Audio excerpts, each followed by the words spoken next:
Hello, everybody out there. It's ET tuned to iPadTengoku, a new podcast that I'm starting, featuring the one, the only iPad 3, or otherwise known as third generation iPad, otherwise known as the new iPad. We're going to do a little episode of my first impressions. So, yeah, I made a little list here using Notes, a little app that comes with the iPad. Pretty cool. Okay, first things first. This is an iPad 3, the new iPad, 32 gig, Wi-Fi, awesome.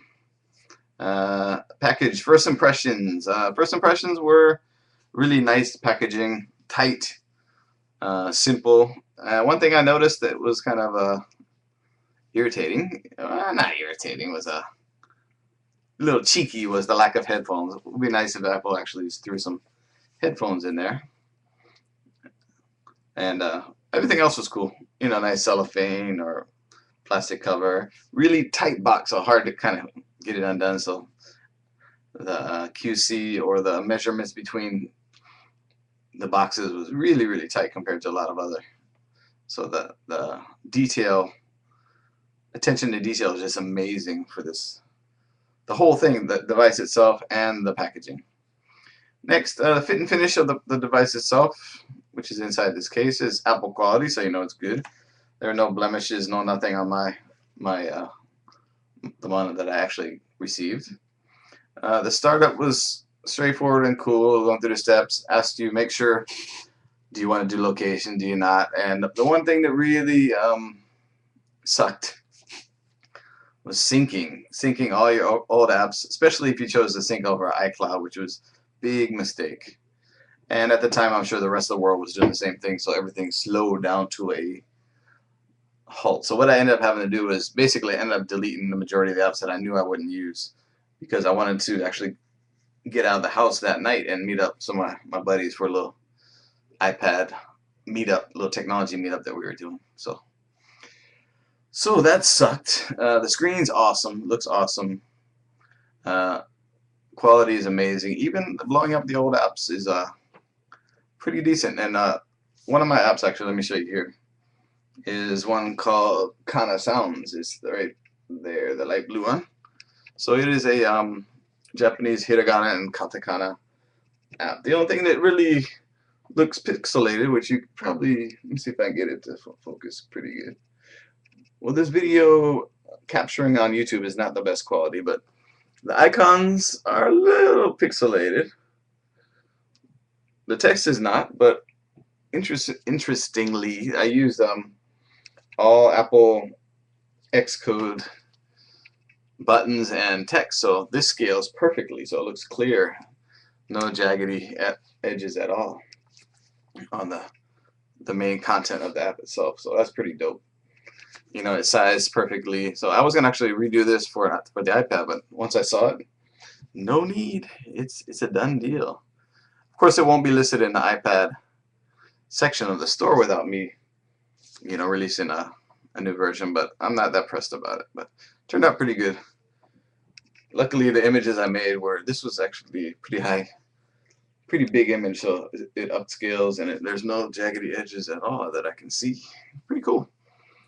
So what else was on my list of goodness?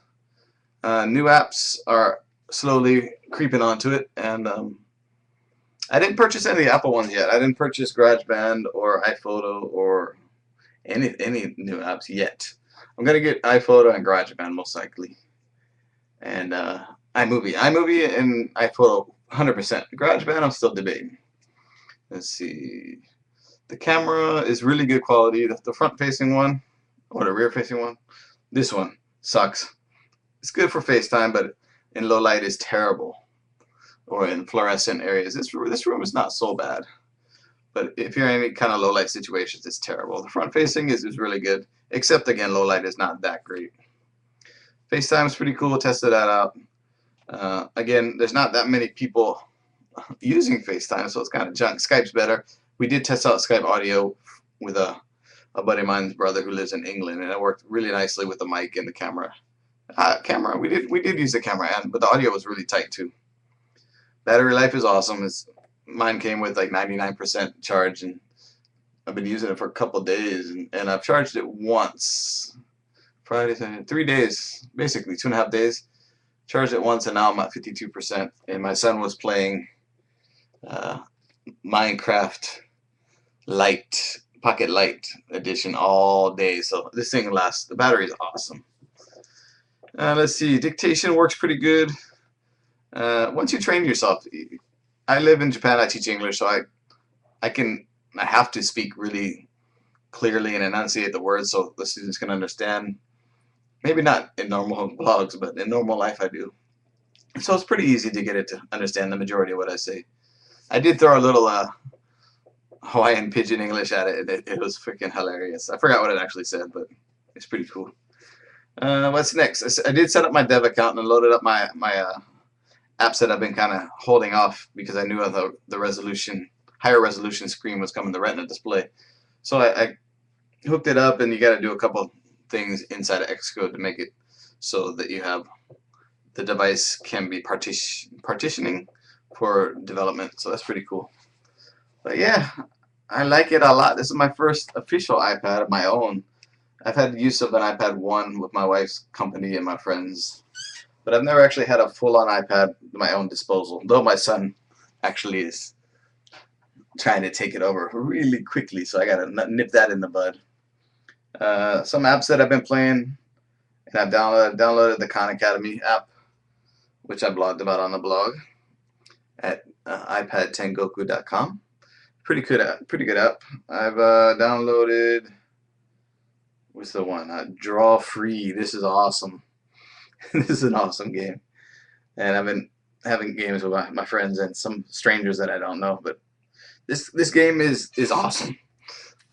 I haven't actually spent any money on it, so I've been doing all the free stuff. But it's super cool. You draw your thing, and then it sends to another one. They try to guess, and vice versa. It's a social game, and the cool part about it is you can do it now, and then somebody can also do it 12. So it's like a long distance, slow game that goes back and forth. So I really like it. Really like it. Draw something. Highly recommend free download, and actually might upgrade to the paid version. And what else? I actually picked up what is this? Ninja and okay, glue there.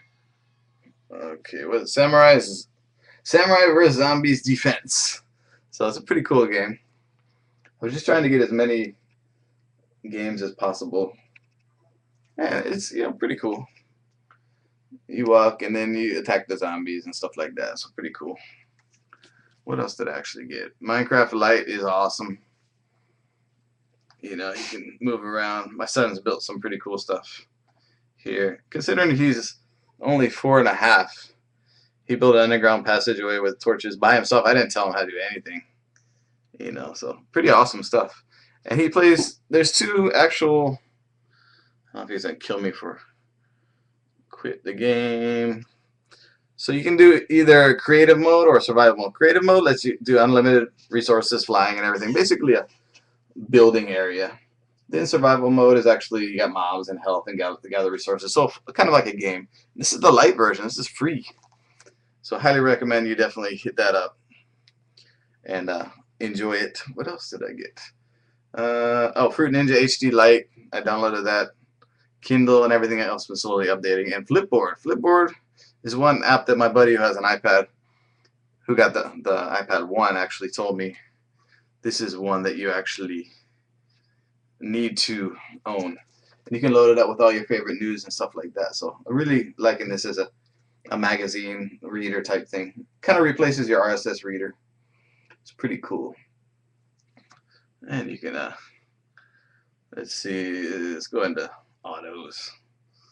And you can go through the stories like a magazine. Whoa, you can go back. Back. Autos. Yeah, there we go. Things like that. You can go to the classic stuff. Pretty cool. But so far so good. Like I said, this is the first one I've actually owned myself, and I'm actually liking it a lot. Oh, the background is I just did a search for NASA HD images and stumbled upon that. So pretty cool. One thing I haven't had time to test is a VPN, because I live in Japan, so I have to actually VPN in to the US so I can actually do Netflix. I haven't had a chance to set that up, so I'm gonna do that and I'll get back to you on that one. Everything else is pretty cool. All my other app, I should test that. It's a text-based, so it does well. Except for my images here are not Retina or HD images, so I gotta actually replace those ones. But the text part of it turned out really good. It still functions like it's supposed to. So all is good and well in the land of my apps. But pretty cool. Anyways, I think that's enough for today. We'll talk to you next time. Don't forget to check out the site www.iPadTengoku.com. Peace.